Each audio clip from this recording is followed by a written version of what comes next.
legacy of Escuela Tlatelolco. This was never just a school. It was a community.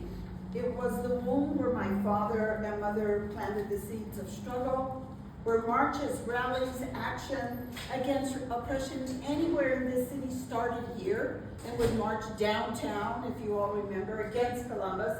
Thank God we are now in a place where Columbus holiday is no longer accepted or honored in the state of Colorado. It was where it was born. It's the walls that carried not only lessons and teaching, but the voices of our children. We're tied here. These were our little ones. This room held 3, 4, 5-year-olds. And I remember them being here. The future, speaking with courage. That's what we taught our youngsters. We taught them their history. They're not learning that now.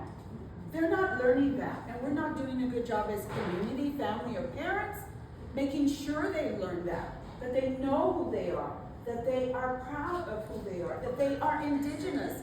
They didn't just end up here or migrate here. People, this was Mexico. And before that, it was Navajo, Cheyenne, Arapaho, Lakota, 48 different tribes. And we're mestizo, like my nephew's mestizo, that speaks to that melding that created who we are as Chicanos. So this is our land. We've never left. We've always been here. We're never going to leave here. We are not immigrants. We are migrants. We do like to travel. Anyway, and that's what we taught here. And I want you to hear the voices of the drum beat, of not only the danzante, but the northern drum, the American Indian movement drum, that would sing honors to the likes of Leonard Peltier, and grateful that he is home and not in prison, where he should never have been.